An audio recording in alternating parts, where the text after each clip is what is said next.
Esta semana traemos para ti 3 temas que están dando mucho de qué hablar en esta emisión, la número 187. Vamos a comenzar escuchando cómo una sobreviviente de la tragedia de las Tejerías se aferró a la vida por sus hijos en esa noche en donde el deslave se lo llevó todo a su paso. Luego vamos a analizar la negociación Estados Unidos y Venezuela, los narcosobrinos y México y el por qué estos 3 puntos no están tan separados.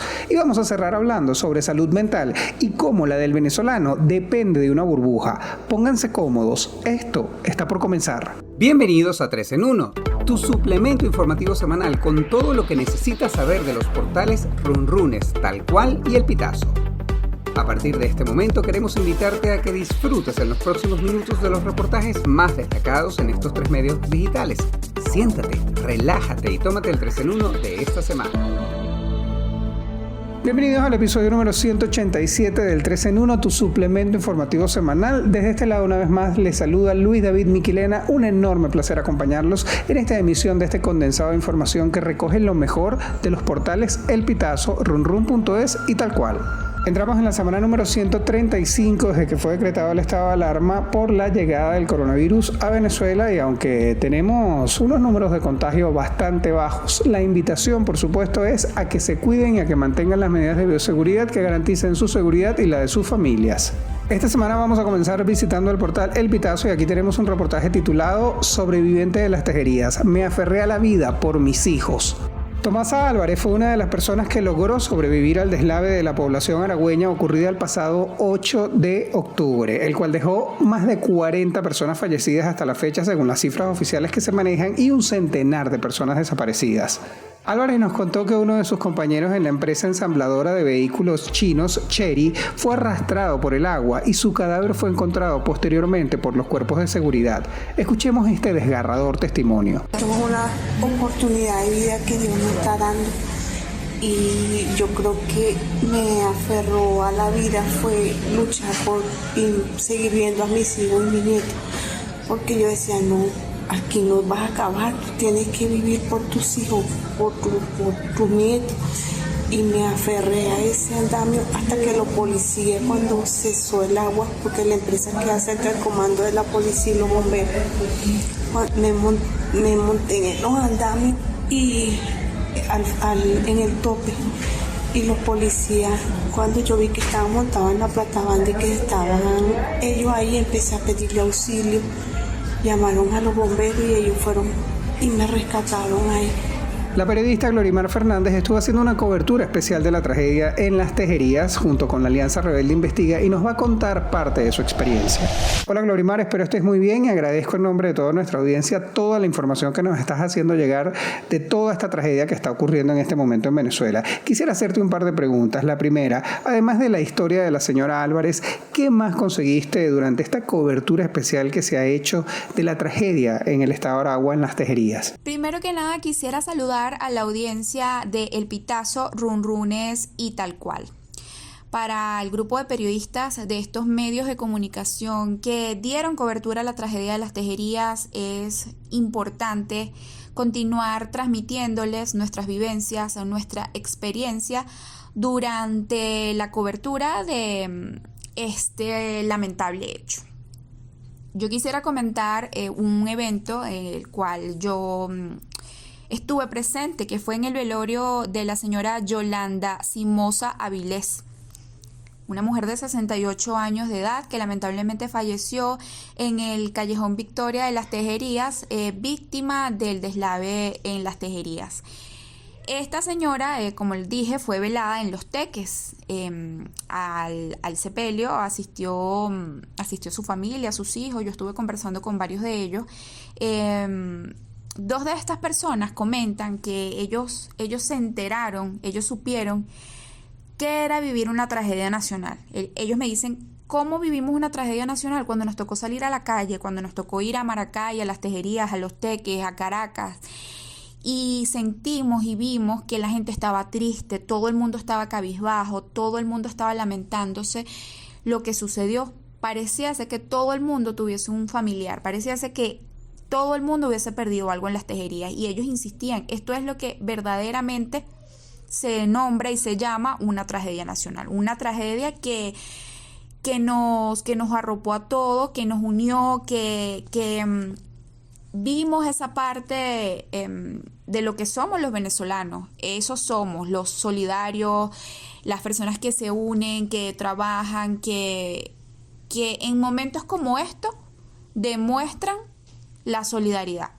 Eso me pareció muy importante, al igual que entrevistar a personas sobrevivientes, entrevistar a personas resignadas a la pérdida, como fue el caso de una joven de 29 años que falleció, fue arrastrada por la corriente y su cadáver fue hallado en el río Tuy. Pude conversar con sus familiares y en medio de la resignación, en medio del estado de shock en los que ellos estaban, también llamaba la atención esa lucha hasta el final, esa lucha: voy a buscar el cuerpo, voy a darle sepultura, vamos a recuperar, vamos a buscar a su hija porque la niña hasta esta fecha está desaparecida, vamos a recuperarla, que aparezca viva, y si lamentablemente no está viva, vamos a buscar su cuerpecito, vamos a enterrarlo junto a su madre. Eso simplemente siento que habla mucho de nosotros como venezolanos. Así somos, porque las tragedias no solo en las tejerías, también suceden tantas cosas a diario que nosotros como país siempre buscamos la manera de sobrellevar. ¿Se les hizo difícil esta cobertura de este suceso a los periodistas en los lugares que visitaste, Glorimar? Yo agradezco mucho el apoyo que recibí de familiares y de sobrevivientes para la cobertura que realicé desde Los Teques, porque tuve recepción. De verdad que gracias a ellos pude llegar a los testimonios.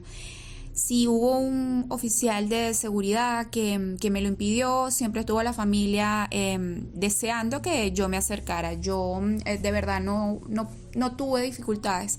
Sé que muchos periodistas que estuvieron en el lugar directamente en las tejerías sí las tuvieron. Sí tuvieron ese impedimento, sí mis compañeros se las vieron difícil para ingresar y luego hasta para salir de las tejerías. De hecho, tuvieron que caminar unos 10 kilómetros para lograr estar en el sitio. Sin embargo, se hizo el trabajo. Ellos hicieron el trabajo a pesar de lo difícil. En mi experiencia, tuve de verdad colaboración de funcionarios, tuve colaboración de trabajadores de la salud, porque cuando ellos se dieron cuenta que lo que íbamos a hacer era contar las historias, queríamos que la gente supiera esos relatos de supervivencia, esos relatos de lo logré, estoy aquí, o cuando ellos se daban cuenta que queríamos entrevistar a la familia que lamentablemente fueron víctimas de esta tragedia, ellos se hicieron a un lado, a pesar de que las órdenes eran otras, y nos dieron recepción. Cosa que, como comento, no fue la misma para quienes estuvieron en primera línea, que fue en el lugar de la tragedia. Sin embargo, hay que extender las felicitaciones a esos periodistas, a esos reporteros gráficos que lograron ese contacto tan importante con las víctimas de la tragedia en el lugar de los hechos. Muchísimas gracias. Negociación Estados Unidos y Venezuela, los narcosobrinos y México, 3 puntos no tan separados. Este es el título del artículo que comparten con nosotros esta semana nuestros amigos del portal Tal Cual. Los analistas coinciden y consideran que el canje de prisioneros entre la administración de Joe Biden y la de Nicolás Maduro es un paso hacia la reanudación de las conversaciones entre el gobierno chavista y la oposición en México. Creen que probablemente para Estados Unidos el gobierno interino de Juan Guaidó ya no es relevante y por ello no le informaron sobre el intercambio de reos que involucró a los sobrinos de Cilia Flores. Además, aseguran que para la administración estadounidense lo más importante son sus ciudadanos. Vamos a conversar con la periodista Luisa Quintero para que nos amplíe los detalles de este tema.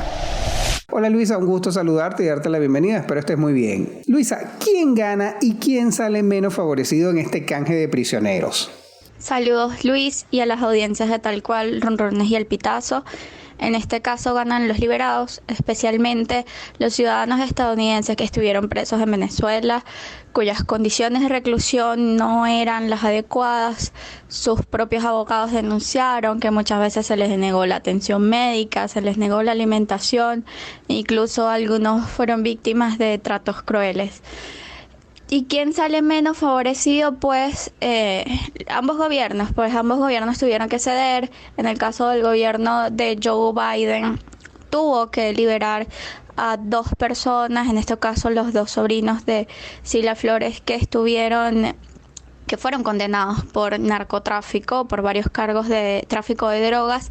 Y en el caso de Nicolás Maduro, pues ceder a varios presos, a varias personas que habían juzgado y que habían condenado por supuesta conspiración, en el caso de los 6 de Citgo, por supuesta corrupción dentro de esa empresa. Y podríamos pensar entonces que Alex Saab está en la misma categoría de cambio como los narcosobrinos. En el caso de Alex Saab, no. Los expertos opinan que Alex Saab está en 2 escenarios distintos, en 2 estatus distintos. El primero, el geopolítico. Recordemos que Alex Saab es reclamado como un diplomático por parte de la administración de Nicolás Maduro. Y segundo, Alex Saab, en su juicio por 4 cargos de conspiración para lavar dinero y lavado de dinero, todavía no ha culminado. Entonces todavía debería resolverse ese estatus para poder negociar con él. Muchísimas gracias, Luisa. Y vamos a cerrar esta semana visitando el portal runrun.es, mejor conocido como Runrunes, y aquí vamos a tocar un tema que hace pocos días estábamos conmemorando a nivel mundial, y es el tema de la salud mental. Ellos titulan un RR+, la salud mental del venezolano depende de una burbuja. Y es que de acuerdo a la Sociedad Venezolana de Psiquiatría, la salud mental del venezolano ha retrocedido en los últimos 10 años.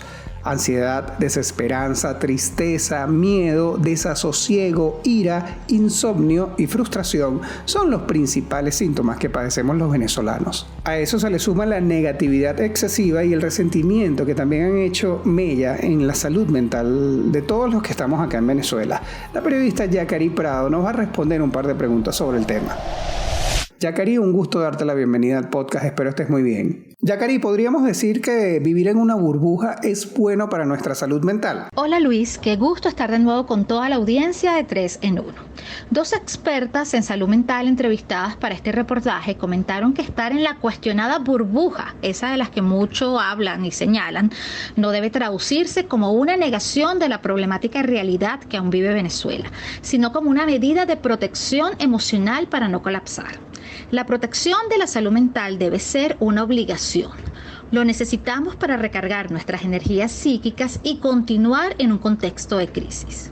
De no tomar las medidas de protección mental y emocional necesarias, podemos llegar a una situación de tal desgaste en las que seamos incapaces de sostener nuestros vínculos familiares, personales o laborales, así como también de tomar decisiones arriesgadas que pueden poner en peligro nuestras vidas, como emigrar a través de pasos peligrosos, que lamentablemente es lo que hemos estado viendo en los últimos meses con los venezolanos que atravesaban el Darién. ¿Y cómo afectó la pandemia a la misma? ¿Cómo nos afectó a nivel mental el tema de la pandemia? La psicóloga clínico y social Yorelis Acosta declaró que a la ya afectada salud mental de los venezolanos por la crisis, por tantos años de crisis, se sumaron las cargas psicológicas de la pandemia.